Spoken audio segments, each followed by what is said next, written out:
Mas, por exemplo, eu tô casada. Eu não quero mais estar casada com a pessoa, mas eu não consigo me separar da pessoa. Mas eu quero sair desse casamento sem culpa. Então, eu provoco no outro a necessidade de pedir o divórcio, o outro pede, mesmo não querendo, para que ele seja o perpetrador, ou o algoz, ou o agressor, e eu seja a vítima.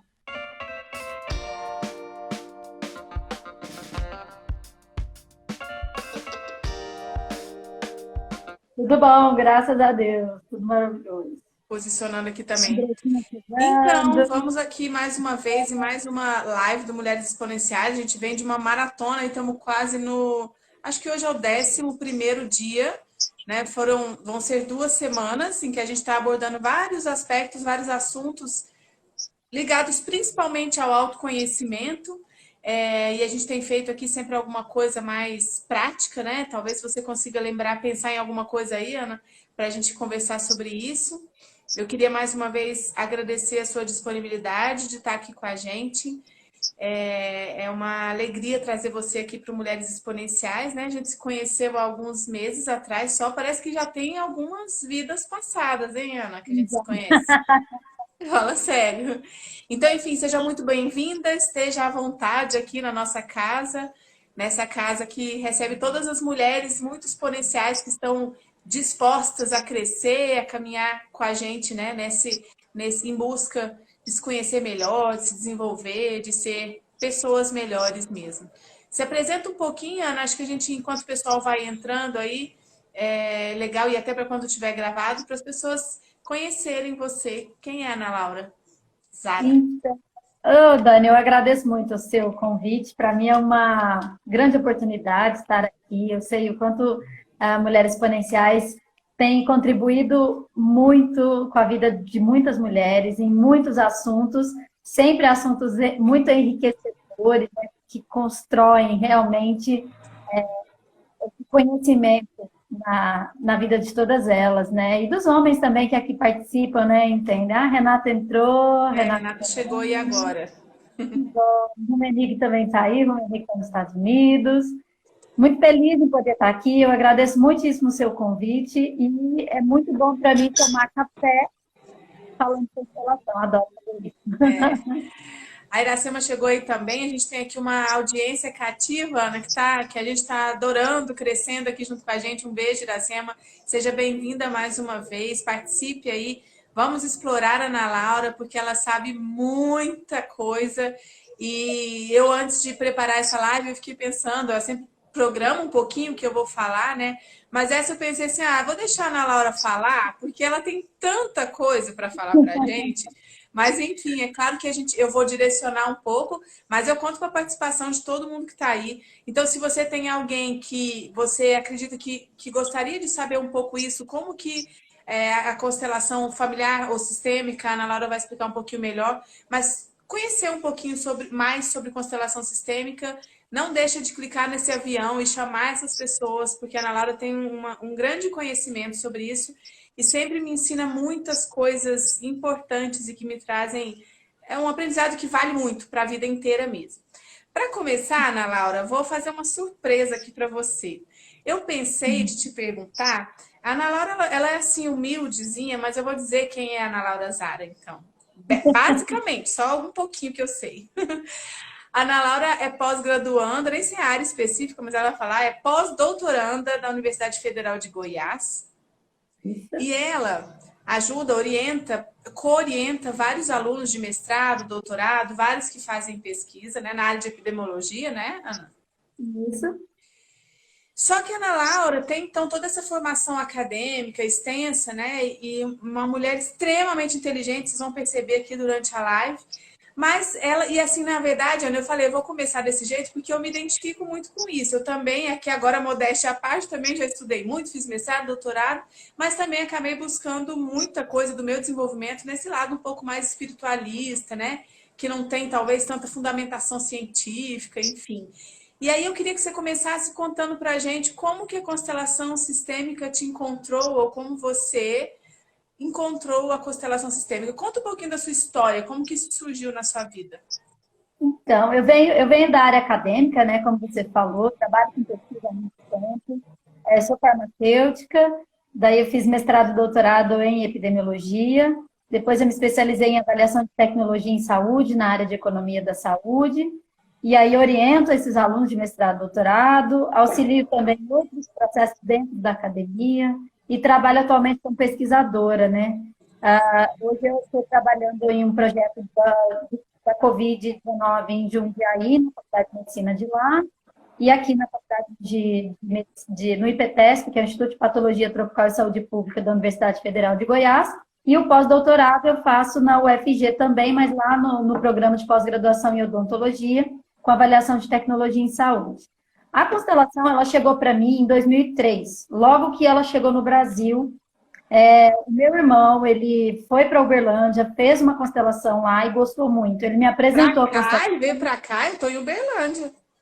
Foi, em 2003. Olha, mas vocês têm família aqui? O que ele veio fazer aqui em Uberlândia? Não, ele tinha isso em Uberlândia e ele saiu de Conceição das Alagoas e foi para Uberlândia fazer. Olha, e ele foi com a Deise, será? Muito importante para ele. E aí, início de 2004, foi ele, minha prima Roberta. E aí, quando eles fizeram essa constelação, ele me explicou, me falou que era algo muito fenomenal, algo muito incrível. E na época eu não olhei para isso. Eu não olhei, deixei passar. Depois, em 2014, quando eu estava terminando o doutorado, eu senti necessidade de fazer. A minha irmã, Lenora, mais nova, resolveu fazer uma sessão. Ela gostou muito, muito, muito, porque resolveu um problema enorme na vida dela. E aí eu resolvi fazer uma sessão. Quando eu fiz a primeira sessão, eu já fui para o curso. Eu me identifiquei tanto com aquilo que eu fui para o curso. E ainda assim eu fiquei muito no conflito, né, na dualidade entre pesquisa, entre comprovação científica e um método que não tem comprovação científica. Então, eu fui muito cética para a constelação. Eu fui muito assim, será que esse negócio vai dar certo? Será que isso dá certo, né? E aí eu comecei a atender mesmo com as sessões de constelação há 2 anos atrás. Eu comecei a constelar as minhas amigas, os meus amigos, e aí as coisas foram evoluindo. Mas eu estudo constelação quase todos os dias, né, para ser impecável com a palavra. Uhum. Quase todos os dias eu estudo desde 2014, então já tem 6 anos que eu venho aprimorando o conhecimento nessa área. E o que eu percebo é que o método ainda não é elucidado, o método ainda não é claro, mas os resultados são. O efeito é impressionante. Eu quero deixar um beijo aqui para a Tete, a Marcela Lopes, irmã da Isadora, que está aqui assistindo a gente, a Daniela Paiva, que é minha amiga, lá de Conceição, várias pessoas entrando aqui, a Vanessa de Paula também, minha amiga de lá, e a gente vai conversando. Gente, se vocês quiserem fazer perguntas, deixem as perguntas aqui, a gente vai, na medida do possível, a gente vai respondendo, né, Dani? Isso. Então, Bom, eu vou falar um pouquinho, então, aqui, a gente tem vários escarabuços que entram aí, são também minhas parentes. Essa escarabuço mora aí em Goiânia, Patrícia, minha prima doutoranda de veterinária, ela trabalha com neurocirurgia, tá aí na UFG, junto com você. Então, enfim, e tá a Lívia aí também, que é irmã dela, mas que mora em São Paulo. Então, aqui nossos achegados aqui estão tudo aí. Obrigada, gente, pelo carinho, pela participação aqui. Vamos aproveitar a presença da Ana Laura para aprender muitas coisas. Ana, então, isso que você está falando é bem interessante. Ó, a Iracema já perguntou o que é constelação, né? E, na verdade, isso que você falou, assim, eu me identifico muito, como eu falei, a gente, por ter essa veia muito científica, a gente fica querendo buscar explicação, mas algumas coisas a gente não consegue, né, provar tudo, mas a gente vai vendo os resultados. E a partir de ver as coisas é que a gente começa a acreditar, né? Na minha experiência, quando eu fiz as primeiras sessões de constelação sistêmica, tudo ficou assim, era muito óbvio quase, né? As constatações que vão chegando ali, quando você começa a olhar para isso, parece que por que alguém não tinha me dito isso antes, né? Parece que fica muito claro. Então, faz uma explanação para a gente o que é a constelação sistêmica, o que é esse sistema, né? E por que essas palavras? Por que constelação sistêmica ou constelação familiar? Então, a constelação sistêmica, ela ganhou esse nome a partir de várias técnicas de psicoterapia. Esse nome foi dado por Bert Hellinger. O Hellinger era um alemão, ele faleceu ano passado, aos 93 anos, e desde os 20 anos de idade ele vem trabalhando com psicoterapia. Logo que ele serviu a Segunda Guerra Mundial do lado dos nazistas, depois ele acabou indo para a África, lá ele foi cuidar de tribos Zulus a serviço da Igreja Católica, porque ele se tornou padre, e depois ele acabou deixando a batina, ele se casou, a esposa dele era uma terapeuta, uma psicoterapeuta, depois ele foi fazer pedagogia, ele foi trabalhar com Gestalt e ele foi trabalhar com terapia psicológica para famílias. Né? E aí ele começou a perceber que essas famílias, elas demonstravam comportamentos mais ou menos padronizados, e ele foi identificando campos de atuação. E aí ele conseguiu perceber que nós estamos sujeitos a 3 ordens do amor, que ele chama ordens do amor. Ele atribuiu esse nome à família, primeiro porque ele trabalhava com famílias, né? E cada membro da família era como se fosse uma estrela no céu. Aqueles que a gente via são vivos, aqueles que a gente não enxerga são os excluídos. Mesmo vivos, mas excluídos. Então, todas as pessoas têm o direito de pertencer ao sistema. E aí ele chamou de sistema familiar inicialmente. Né? Tá. Essa é a primeira lei, a primeira ordem do amor, que é a necessidade de pertencer. Mais do que direito de pertencer, é a necessidade. Todos nós temos necessidade de pertencer, vivos ou mortos. Então, como ele começou com o sistema familiar, ele atribuiu esse nome familiar. Mas hoje, ele atribui um nome de constelação sistêmica, porque constelação ainda vem do nome dele, que ele atribuiu, mas sistêmica porque ele pode... Essa constelação, ela obedece às ordens do amor em qualquer sistema. Seja um sistema, por exemplo, empresarial. Seja um sistema profissional. Seja um sistema familiar. Aí vai depender do campo de consciência. O que é o sistema? É um campo de consciência morfogenética. Que aí depois, um outro pesquisador chamado Rupert Sheldrake, que é um biólogo, o Rupert ele foi descobrindo campos morfogenéticos, ele foi descobrindo que nós pertencemos a esses campos. Então, nós temos os campos dos animais, o campo das plantas, o campo dos humanos, de cada animal que tem, né, no reino. E aí, ele foi percebendo que os comportamentos, eles se repetem ao longo das gerações, né? A segunda lei sistêmica que ele descobriu foi a ordem, a hierarquia. Ele descobriu que quem vem primeiro tem precedência sobre quem vem depois. Existe uma ordem hierárquica. Quando a gente não respeita essa ordem, alguém sofre com isso, né? Então, só te interromper antes da gente passar para outra, você falou então, por exemplo, em qualquer ambiente, né? Porque, por exemplo, com relação à vida profissional, por exemplo. Então, a tendência de repetir esses ambientes. Então, por exemplo, se o indivíduo entra num ambiente de trabalho e ele começa a ter sempre algum problema com algum colega, ou sempre tem problema com o chefe, aí ele acaba sendo demitido ou pede demissão e muda de trabalho. Então, existe uma tendência natural, por causa da ideia da constelação, também de repetir esses padrões. Então, seja no ambiente familiar ou no ambiente profissional, por exemplo, né? Por exemplo, qualquer um desses ambientes. E aí, o que acontece com o terceiro pilar, né? Que tem o primeiro, que é a necessidade de pertencer, o segundo, a hierarquia, o terceiro é o equilíbrio de troca. A Jéssica, minha amiga, entrou, gracinha. Isa Boleta entrou também. E a Patrícia perguntou aí se você atende em Goiânia. Sim, Patrícia, ela atende em Goiânia e ela atende online também nesses tempos de coronavírus. Depois você fala com a Ana Laura aí. Isso. Aí, o terceiro pilar é aquele relacionado ao equilíbrio de troca, o equilíbrio entre dar e receber. A gente precisa respeitar essa ordem, porque quando a gente não respeita, alguém sofre por isso. Mas o mais forte de todos eles, aquele que mais atua no nosso inconsciente, é a necessidade de pertencer. Essa necessidade, ela vai além da vida e da morte.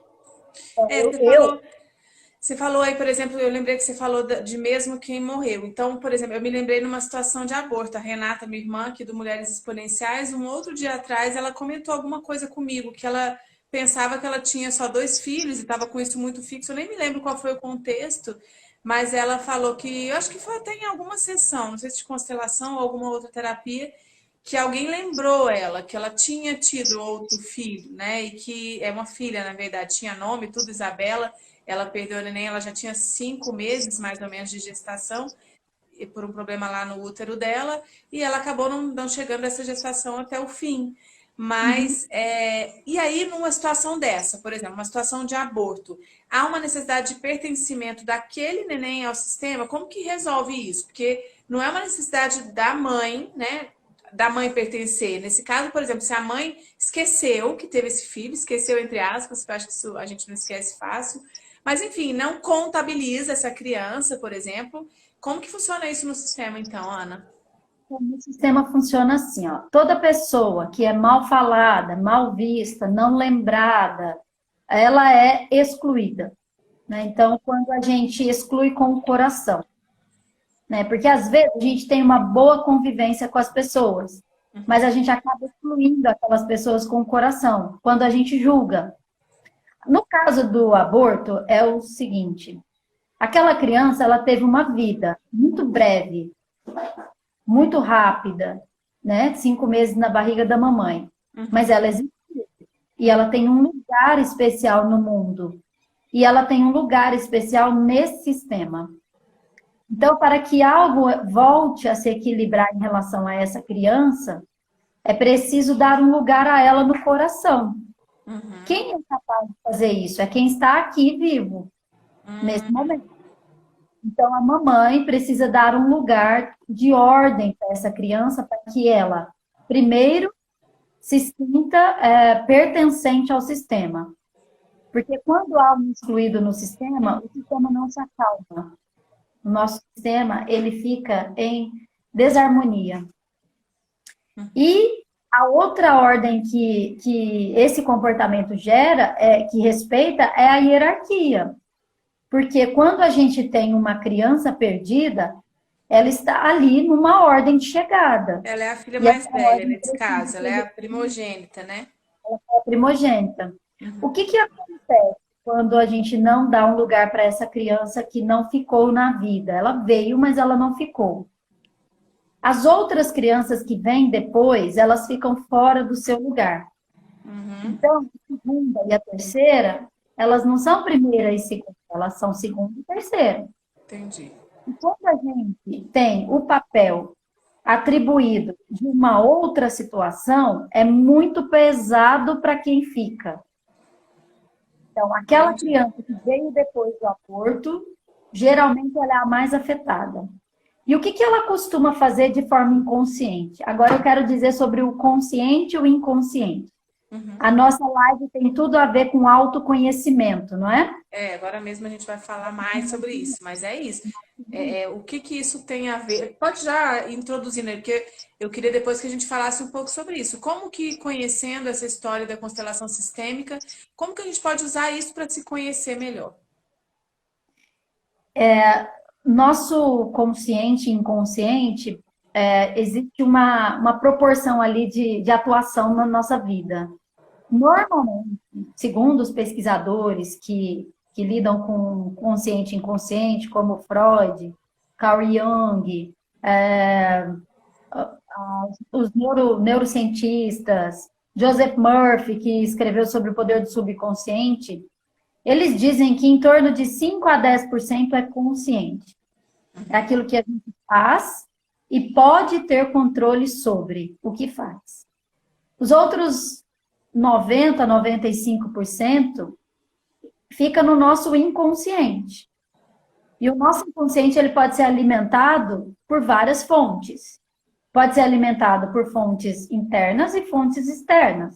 Por exemplo, quando a gente aprende a dirigir, as primeiras vezes que a gente vai dirigindo é totalmente consciente, porque você tem que pensar, raciocinar, passa a marcha, olha o retrovisor, olha para frente, dá seta, liga farol, desliga farol, tá chovendo, liga o limpador de Tá para-brisa. pensando em tudo que tá fazendo, né? Tem que pensar em tudo que está fazendo. Então, a gente superestimula o nosso cérebro.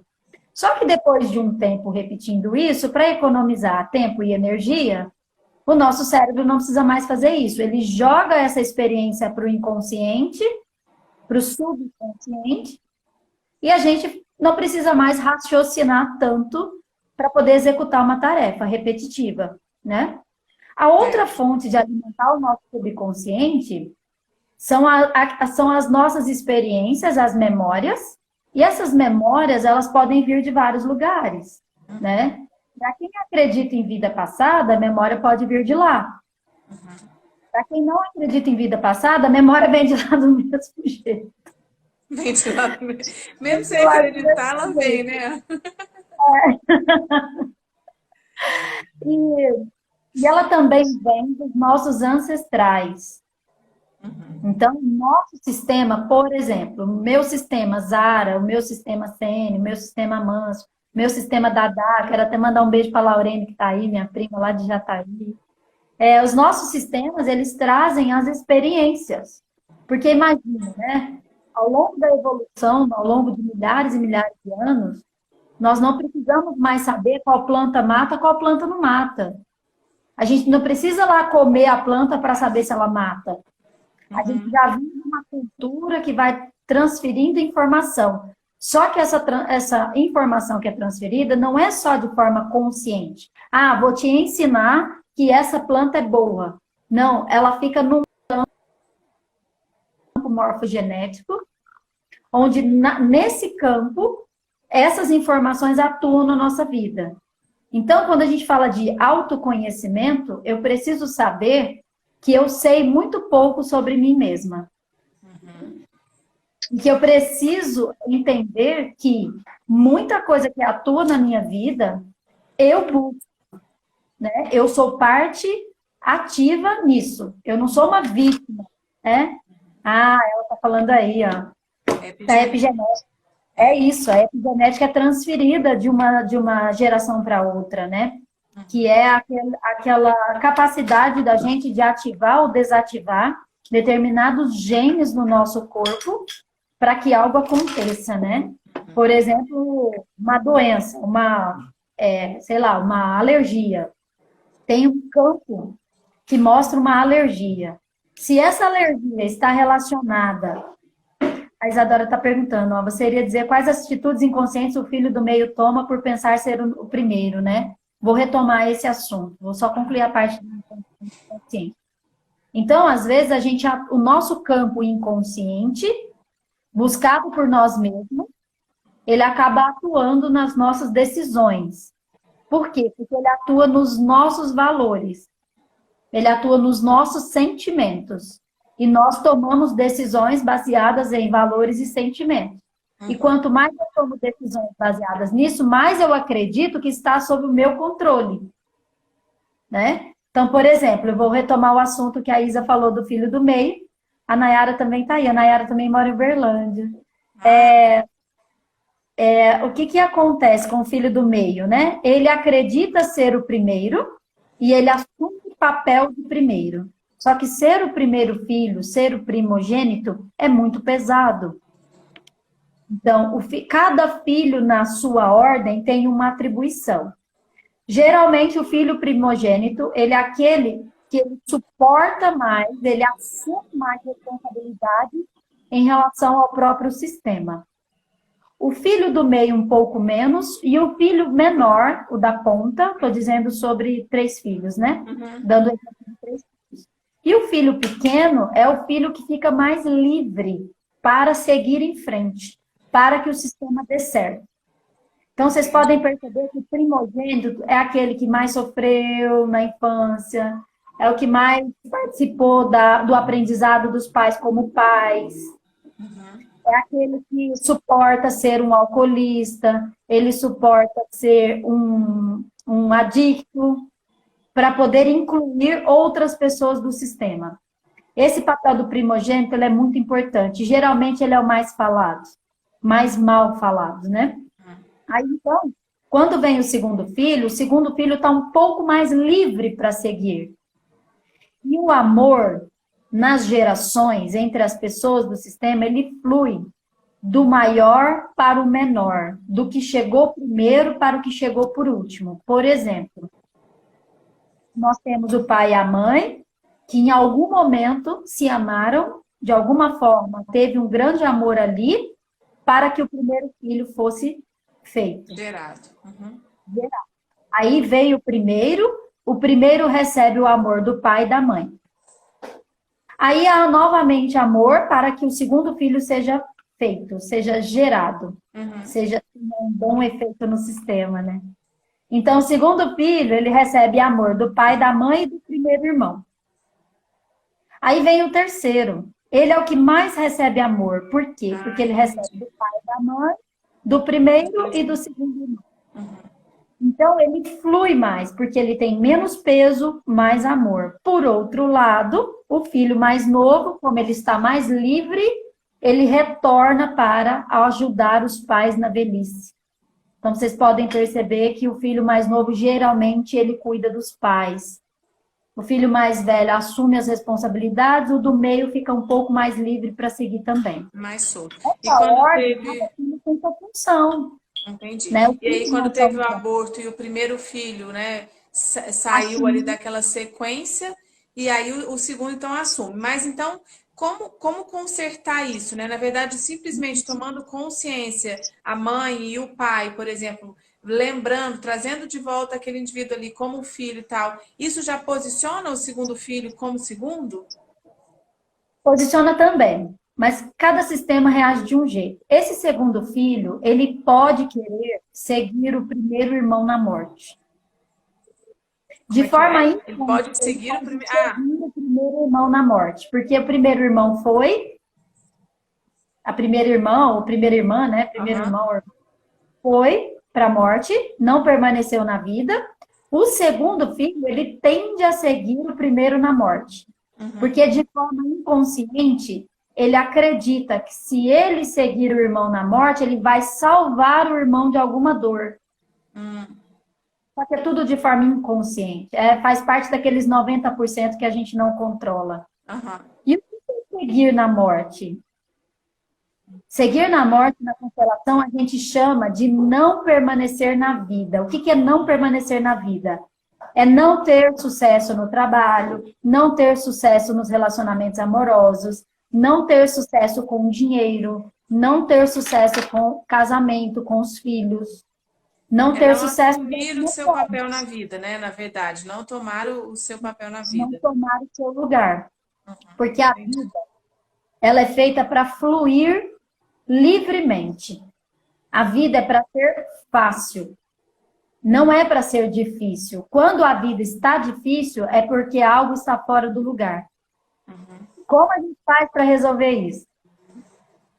Aí é que entra o papel da constelação familiar. Porque além de fazer esse diagnóstico, de perceber onde está o desequilíbrio, em um momento de constelação, quando o constelado sai do papel de vítima, ele não fica, ó céus, ó vida, por que isso aconteceu comigo? Coitadinho de mim, porque minha vida é muito difícil, porque isso, blá, blá, blá, blá, blá, blá, mimimi, nananã.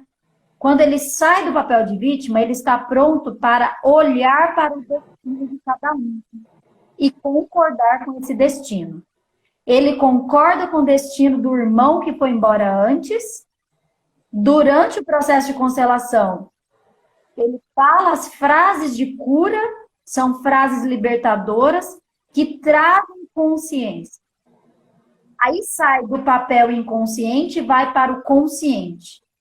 Quando vai para o consciente, imediatamente a pessoa constelada, ela vai para o seu lugar. Quando ela vai para o seu lugar, ela se sente em paz, livre.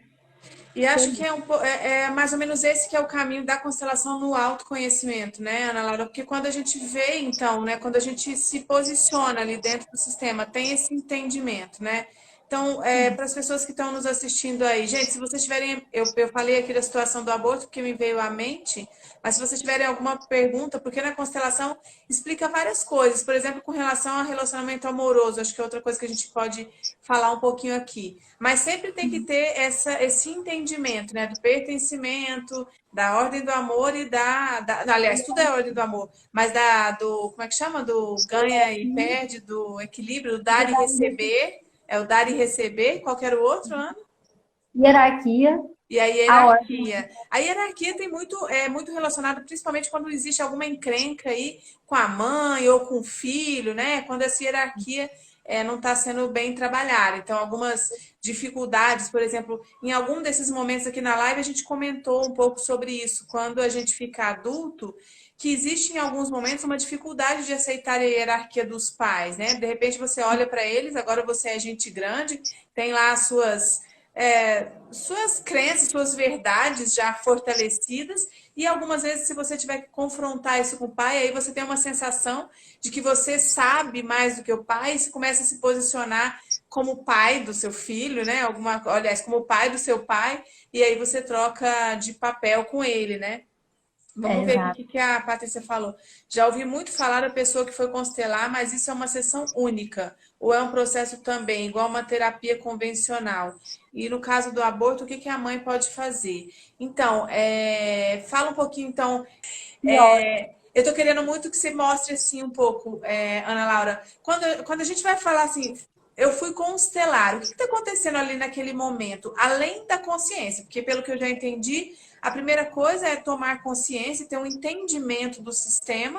Eu tomei consciência, mas tem alguma outra coisa de energia? O que é que acontece? E explica aí para a Patrícia que ela perguntou como que funciona um tratamento ou uma terapia com constelação sistêmica. Uma constelação, ela sempre começa com uma pergunta. Pergunta essa, é aquela dor que a gente tem e quer resolver. Se uma pessoa vai para a constelação, você chega lá e fala assim, por que você veio até aqui? A pessoa fala, não sei. Essa pessoa não pode ser constelada. Ela precisa ter um desejo profundo de cura em qualquer área da vida. Uhum. Como começou na área da saúde, as pessoas acham que, muita gente acha que constelação é só para saúde, para dor no corpo, para doença incurável, para doença curável, para tudo, né? Para todo tipo de doença. Mas não, ela não é só doença do corpo, ela é também para doenças da alma, ela também é para doenças financeiras, ela também é para doenças em organizações, em empresas. Então, a constelação, ela pode funcionar tanto em uma sessão única, porque de repente a pessoa chega com uma pergunta e aquilo é resolvido no campo. É resolvido de alguma forma. E ela não precisa mais constelar aquele assunto. E aquilo se resolve de alguma forma. Uhum. Muitas pessoas têm uma solução imediata, algo acontece instantaneamente, e outras pessoas não. Os acontecimentos vão lentamente surgindo no decorrer dos dias e das semanas. Mas algo muda, algo acontece ali no sistema. Gera um bom efeito. Quando não gera um bom efeito? Quando a pessoa se faz de vítima. Quando ela está no campo da vítima. Enquanto ela estiver no campo da vítima e não se responsabilizar por algo que ela foi atrás para trazer para a vida dela, essa pessoa não consegue ser constelada. Então, a pessoa não funciona. E se for um bom constelador, ele nem coloca no campo. Ele fala, hoje você não está bem, não está no campo, você não está disponível para solucionar o seu problema. Porque muita gente gosta de reclamar, mas não gosta de resolver. A pessoa que só reclama, está no campo da vítima. Quem só reclama, está adorando reclamar e está tudo bem. Ela pode estar a vida inteira. Porque o que faz a gente buscar uma constelação não é sofrer, é cansar de sofrer. Você tem que cansar de sofrer, senão você não toma uma atitude. Na verdade, isso que você está falando é muito. A gente também falou várias vezes aqui sobre várias ações que são de autorresponsabilidade, né? A gente teve uma live de Ho'oponopono com a Maria Silva Olobas e ela falou muito sobre isso, sobre essa coisa de ter o entendimento de que a gente é responsável pelo ambiente que a gente está vivendo, por tudo que a gente está fora. Então, a constelação sistêmica é uma outra maneira de entender como você montou aquele sistema ali do seu lado, né? Como você se colocou nesse ambiente, e aí se entendendo como responsável sobre isso. E aí uma curiosidade que eu lembrei aqui agora, que você falou que às vezes nem coloca no sistema, eu só fiz constelação sistêmica só eu. Eu nunca fui numa constelação com várias pessoas. E aí eu me lembrei aqui, porque eu já ouvi vários relatos de umas pessoas que vão, a Patrícia falou aí, que foi assistir uma constelação, né? Foi ver outras pessoas. E que, em geral, essas pessoas que estão em volta ali, elas são também consteladas, né? Elas acabam entrando no sistema também. E aí, por isso que eu te perguntei aquela hora, assim, ok, se tem uma pessoa ali sendo constelada, ela foi lá resolver alguma dor, ó, terminei um relacionamento, perdi um emprego, não estou conseguindo me colocar novamente. Eu queria entender por que isso está acontecendo, né? E aí você começa a constelar, mas as pessoas que estão em volta, geralmente, é muito interessante, porque normalmente as pessoas que estão presentes, elas têm alguma questão parecida, ou se não é essa questão, as pessoas se sentem, vai se posicionar lá como o pai da pessoa que está constelando, e tem o sentimento do pai. O que explica isso, Ana Laura? Essa parte Então, para mim é mistério total. a primeira vez que o Bert Hellinger fez isso foi assim, ele começou a perceber movimentos. Um dia ele estava numa sessão de psicoterapia, né? E ele fazia terapia com a família toda. E, na época, ele foi tratar de uma família que eram com 9 membros. 8 foram na terapia, um não foi. Aí ele chegou lá na recepção, tinha uma pessoa esperando o horário, né? Ele convidou a pessoa, falou assim, você pode, por gentileza, ficar ali no lugar da pessoa que faltou? Porque os 8 irmãos estão aqui, se eu não fosse lá agora, não vai dar para juntar todo mundo. Então, você pode ficar, você só fica parado lá em pé, você Ele não foi lá precisa fazer representar nada. aquele papel, né? Só ocupar um espaço que estava lá. Uhum. E aí, o que aconteceu? A pessoa que foi ocupar o espaço começou a sentir Encarnou tudo que o total. irmãozinho sentia. O que ele fez? Ele entrou no campo morfogenético daquele irmão ausente, sem conhecer a família, sem nunca ter visto ninguém. Aí o Bert falou, nossa, aconteceu alguma coisa aqui, essa pessoa não conhece esse povo, como é que ele representou tão bem?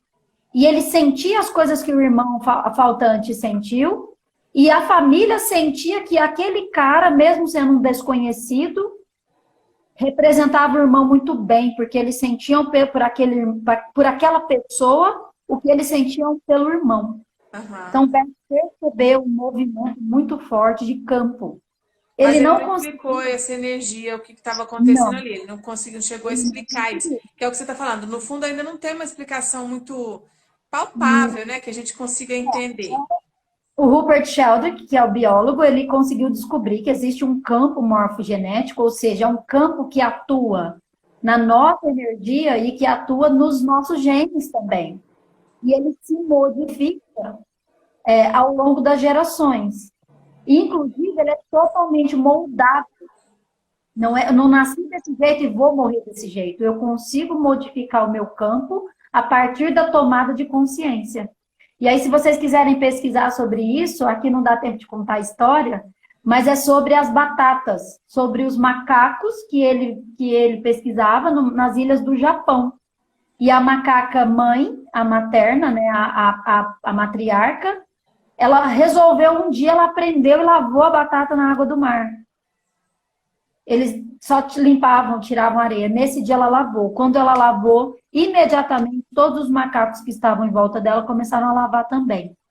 Só que o mais curioso, ele percebeu, é que nas outras ilhas do Japão, que não tinham nenhum tipo de conexão com essa ilha, também, logo depois que ela lavou, começaram a lavar a batata.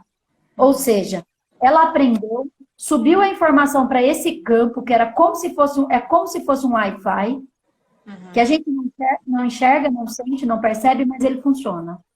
Subiu a informação para o campo e os outros macacos da mesma espécie, morando longe, situando longe, lá em outras ilhas, adquiriram a informação e aprenderam a lavar batata. Então, na verdade, esse campo morfogenético diz respeito à energia mesmo que a gente está emanando, né? Aqueles campos de energia. E é através desse campo que, por exemplo, a epigenética está atuando, porque aí tem esse campo de energia e a partir desse campo que a gente está emanando, ou das informações que a gente está recebendo nesse campo, é que a gente tem a capacidade de ativar ou desativar alguns trechos de DNA e de expressão genética, é isso? Exatamente. Olha que interessante. Quando no meu sistema falta doçura, tem muita agressividade, a epigenética atua para diminuir a produção de insulina e gerar um monte de pessoas no sistema diabético. Para trazer doçura de alguma maneira. Aí, aquelas pessoas que são diabéticas, elas não podem com doce, elas repetem a falta de doçura do sistema anterior. E aí, isso, a epigenética explica por um lado, e quando a gente coloca no campo de constelação, isso é perfeitamente visível. Então, esse é só um exemplo, né? Isso é só um exemplo. Uma pessoa que tem alergia lá atrás, por exemplo, uma pessoa que precisou muito se afastar de alguém que ela amava muito, mas não conseguiu, a geração seguinte acaba tendo alergia. Por exemplo, antigamente tinha muito casamento forçado, em que a mulher ou o homem eram obrigados a casar sem amar, sem gostar. E eles queriam muito se afastar um do outro e não podiam. As gerações seguintes passaram a ter alergia, porque a alergia é a negação do outro. Eu não suporto o externo, eu não suporto o diferente, eu não suporto o que vem de outro sistema. E aí eu provoco uma alergia. Quando a gente coloca isso no campo e passa a enxergar, tomar consciência disso, a magia acontece aí, nesse momento. E aí, então, a alergia desaparece. Então, você falou que a constelação sistêmica começou na área de saúde, eu nem sabia isso. Eu acho que, em termos de relacionamento também, né, Ana Laura, a gente vê tanta dificuldade de relacionamento, não só relacionamento conjugal, tá? Eu tô falando relacionamento com as outras pessoas de uma maneira geral, porque a gente também, no autoconhecimento, que a gente veio avaliando, fazendo exercícios durante essas semanas, a gente falou muito sobre comunicação não violenta também, e como essas são ferramentas que a gente vai se conhecendo, e quando a gente consegue conhecer um pouco mais, a gente acaba olhando para o outro com um olhar diferente, né? E isso já melhora os nossos relacionamentos. A Rê falou, a Iracema disse que na família dela não é nada doce, todo mundo tem diabetes na história da família, né? Pode curar alergia com constelação? E a Renata pediu para falar de relacionamento. Vamos falar sobre essas duas coisas. Primeiro, para dar uma esquentada, fala aí pra gente. Depois a gente vai falar da parte de saúde, mas vamos falar de relacionamento, que isso muito me interessa. Os relacionamentos, então vamos falar de relacionamento conjugal, amoroso. Isso aí eu acho muito evidente, a gente vê muita repetição realmente, né? Das pessoas repetirem, né? E aí, o que é? Existe alguma coisa na constelação, por exemplo, se eu vou lá e falo, olha, eu não estou conseguindo me fixar num relacionamento, está sempre acontecendo isso. Vou contar um caso, a Renata sempre fala que a gente se expõe demais. Mas eu, por exemplo, falei, toda pessoa que se aproxima de mim quer ser meu filho, porque parece que eu, de repente, quando eu vou me aproximando, eu vejo, gente do céu, que pessoa carente, tá faltando afeto, tá precisando de um colo, e aí eu tô lá dando colo. E aí eu falo, mas eu quero colo também. Aí o que eu percebi? Que tinha muita irregularidade no dar e receber, eu me sentia doando muito e recebendo pouco, e além disso tinha uma coisa da posição, né? E aí então, o que era isso? Eu tava lá como mãe, eu não ficava de igual para igual nesses relacionamentos. E isso se repetia muito. Então, da onde que vem isso? Também do sistema. Porque se eu olho para o relacionamento dos meus pais, por exemplo, meu pai já faleceu tem muito tempo, mas foi um relacionamento, eu não sei muito se foi de igual para igual, mas enfim, é um relacionamento bom, que não teve esse tipo de coisa, né? E é isso. Bem que minha mãe, eu acho que era um pouco mãe do meu pai, se for pensar, não sei. Os barulhos de fichas caindo. Parece um barulhinho, tlim, tlim. Então vamos. O que acontece nos relacionamentos, né? Quando nós não estamos alinhados com os nossos pais, o que é estar alinhado com os nossos pais? É concordar com o pai e a mãe que a gente tem. Porque a gente fica julgando os nossos pais, né? De alguma forma, a gente sempre julga. A gente fica achando que a gente sabe mais do que eles, para eles mesmos. Eles são maiores, eles são mais fortes, eles conseguem tudo muito mais do que a gente. Só que Eles precisam estar alinhados com os pais deles para que eles tomem essa força. Quando eu me alinho com os meus pais e tomo a força dos meus pais, eu estou pronta como adulta. Se eu não estiver alinhada, eu sou sempre uma criancinha. Crianças não se relacionam. Uhum. O que a gente mais vê é relacionamento de casal entre crianças, no corpinho de adulto. Tá com 80 anos, mas ainda tá na infância emocional. Entendi. Então, quando eu faço alinhamento com os meus pais, concordo com eles como eles são, porque como pais eles são perfeitos. Porque a função de pai é dar a vida. Não é dar amor, não é dar sapato, não é dar roupa, não é dar proteção, não é dar carinho, não é dar cafuné. É dar a não vida, é já dei a vida, acabou. Não precisa fazer mais nada. Não vai fazer mais nada. Já tá tudo certo. Deu a vida? Beleza. Daqui pra frente, somos nós. Aí, eles são tão generosos que muitos ainda dão colo, dão carinho, dão estrutura física, emocional, né? Porque eles são muito bons. Agora, quem não pode dar isso, não significa que não sejam boas pessoas. Quem não está disponível para ser pai e mãe, geralmente está repetindo algo de gerações anteriores. Uhum. Eu preciso estar alinhada com os meus pais. Se eu estiver alinhada com os meus pais, eu vou estar equilibrada como adulta. Adultos transam, adultos casam. Adultos Então, aí eu fico pensando aqui, ó, se tem vamos supor que eu me sinto maior que a minha mãe, né? Que eu tô numa posição maior que ela. Então, aí eu vou buscar o alinhamento, ok? Vou abaixar a cabeça, vou entender que ela já me deu a vida, ela fez o que ela tinha que fazer. E o amor que eu tô pedindo, a atenção que eu tô pedindo, o dinheiro que eu tô pedindo, ela não tem obrigação de me dar. Então, eu me coloco aqui no meu cantinho menor, ela já fez o que tinha que fazer. Mas e dela para trás, né? Porque, como você está dizendo, e se a minha mãe ocupa ainda um papel, por exemplo, de mãe dos pais dela, né? Que tem muito isso, assim. A minha mãe, eu estou colocando aqui no meu papel para poder tentar fazer um alinhamento. Vocês que estão aí vendo, coloquem aí de vocês também, se quiserem. Mas pensando, minha mãe, por exemplo, teve um momento da vida que os pais dela não trabalhavam, ela ainda era solteira e morava na casa e ela sustentava a casa. Então, só olhando por esse lado agora, eu fico vendo que ela se posicionou como mãe deles, né? Num papel que não era dela. Então, e esse desequilíbrio que houve lá atrás, como que é a nossa geração? Se eu fizer uma constelação, eu coloco isso no lugar? Coloca isso no lugar. Não importa se a mamãe ou o papai estão vivos ou mortos, e não importa se eles estão juntos ou separados, e não importa se eles vão estar presentes ou não na constelação. Não importa, porque esse campo morfogenético, ele atua em qualquer dimensão, em qualquer tempo, tanto no passado quanto para o futuro.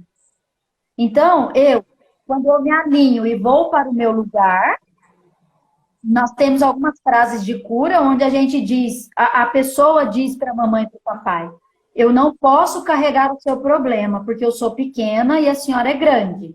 Deixa ela com o problema dela. Se ela se alinhou ou não aos pais dela, é um problema dela. Mas nós temos que ir para o nosso lugar de menores. Quando a gente faz isso, a gente toma a força do sistema. Aí a gente consegue ir para a vida, você consegue um relacionamento equilibrado. Então, o que acontece? Quando a pessoa está em um relacionamento equilibrado, por exemplo, eu vou dar o exemplo que é mais comum, que é traição. Mas pode ser qualquer outra coisa. Traição. Você pergunta para as mulheres, elas falam assim, nossa, homem não presta, homem sempre trai. É difícil um homem que não trai. Por quê?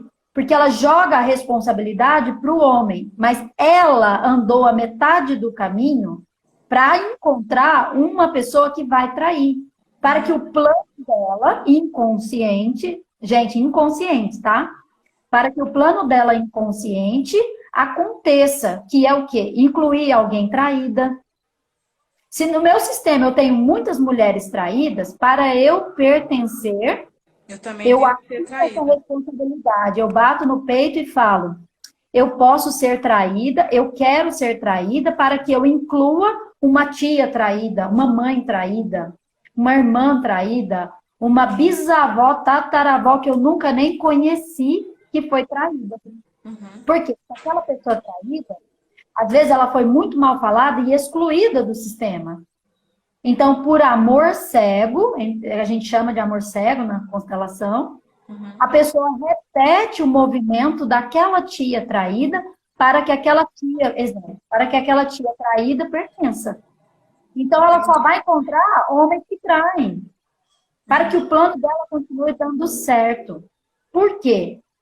Porque ela vai estar na boa consciência. Ela vai estar sofrendo? Ah, vai, mas ela vai reclamar desse sofrimento a vida toda. Ó, céus, como eu sou traída, como eu sou vítima, coitadinha de mim. Porque foi esse o papel de uma tia. Que não foi visto lá atrás, não foi dado um lugar no coração, não foi entendido. O traidor foi mal falado, a traída foi mal falada. Então, as gerações seguintes vão fazer isso. E aí vocês podem começar a perceber o quanto os fatos se repetem nos sistemas. E eu estou dizendo aqui dos sistemas biológicos, tá, gente? Não sistemas de adoção, dos sistemas biológicos. Porque cada sistema tem o seu campo de atuação. O que é estar na boa consciência? É pertencer. Se o meu campo sistêmico, ele é de advogadas, só de mulheres advogadas, e eu, do nada, resolvo ser farmacêutica, eu estou indo para a má consciência. Eu estou fazendo diferente. Eu estou sendo uma ovelha negra no sistema. Geralmente, os sistemas precisam das ovelhas negras para que eles evoluam, saiam do ciclo de repetição. E assim a gente vai evoluindo. Uma ovelha negra na verdade, é aquele momento, né, na hora que a gente fala lá quando eu fiz, é isso. No momento que você toma consciência, aí você vai ser ovelha negra, porque você fala, mãe, eu honro o que você fez, né? Porque é isso, às vezes você enxerga no sistema que sua mãe fez um papel ou se portou de alguma maneira com relação a tudo, ao dinheiro, ao relacionamento, que você não quer repetir. Quando você toma consciência de que você está repetindo isso, então você vira para sua mãe e fala, mãe, eu honro a mãe que você foi, eu honro a mulher que você foi, mas peço licença porque eu vou fazer diferente. Aí é nesse momento que você está falando. Então, quando você toma consciência e decide, né, fazer diferente, você vira a ovelha negra no sistema. E aí, quando você decide, começa a tomar atitude, toma a responsabilidade de fazer diferente, você já está fazendo essa quebra no sistema, né, Ana Laura? E a partir dessa movimentação diferente, você já muda a energia desse sistema e para dali para frente fazer diferente? Exato, já leva uma informação nova para o campo. Né? E o que acontece? Mais do que pedir licença para a mãe para fazer diferente, a gente pede a bênção dela. Né? Se colocando mesmo como filha, né? De novo ali. Exato. Me abençoe para que eu possa fazer diferente.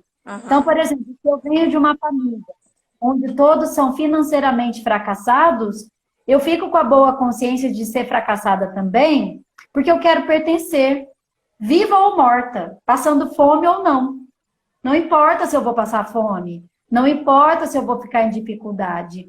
Para mim, é melhor eu ficar em dificuldade do que deixar de pertencer ao campo. Então, exatamente. A gente pode sair desse movimento. Para não sair daquele sistema, né? Você quer ficar repetindo. Eu só queria saber como ajudar meu marido a curar ele de alcoolismo. Tenta, então, só rapidinho, Ana Laura, para a gente tentar ver outros aqui. Quando você tem um problema de vício ou alguma coisa na família, como que poderia ajudar? Os vícios sempre são uma forma de mostrar alguém excluído, algo ou alguém excluído. Então, geralmente, quando a gente tem alcoolismo no sistema, é uma forma de amor secreto, quando eu estou desalinhada com a minha mãe. Geralmente, o alcoolismo tem a ver com a mamãe.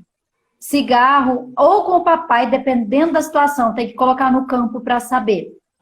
A esposa, ela pode ajudar o marido, porque ela está em equilíbrio, ela está em condição de igualdade. Na mesma posição, né, dentro do sistema. Mas aí como que ela poderia ajudar? Fazer essa coisa do pertencimento?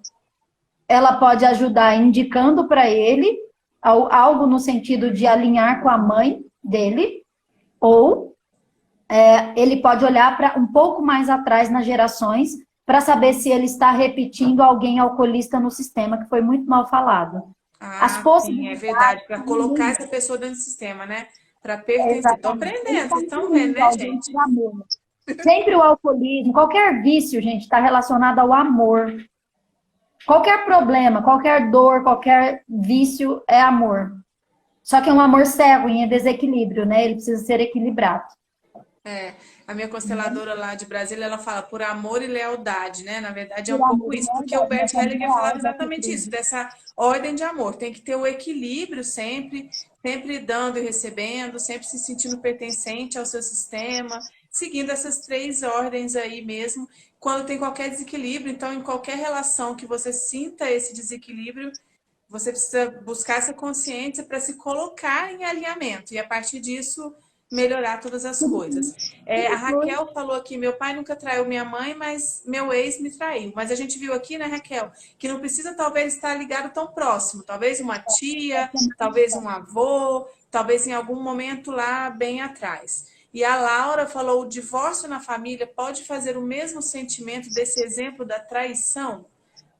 Nossa, ficou meio ampla essa pergunta aqui, né, Laura? Não sei se da traição, mas eu acho que é um pouco essa coisa da repetição, talvez, Ana. É o desequilíbrio também da ordem ali do dar e receber. O divórcio, a separação, ela acontece quando um dos dois não está no campo. Geralmente, quem está querendo sair do casamento não é a pessoa que pede o divórcio. Ela empurra o outro pedir o divórcio e ela sair do casamento sem culpa. É estranho, né? Mas, por exemplo, eu estou casada. Eu não quero mais estar casada com a pessoa, mas eu não consigo me separar da pessoa. Mas eu quero sair desse casamento sem culpa. Então, eu provoco no outro a necessidade de pedir o divórcio. O outro pede, mesmo não querendo, para que ele seja o perpetrador, ou o algoz, ou o agressor, e eu seja a vítima. Ó, coitadinha de mim, fui abandonada, fui largada. Porque a vítima, ela manipula, né? E ela sai do relacionamento sem culpa nenhuma. Coitadinha dela. Mas geralmente... Verdade, me identifico com isso. Olha que dó, gente. Morri de dó, tadinha dessa moça, foi abandonada. Ela já queria sair do relacionamento há muito tempo e não tinha coragem de sair com culpa.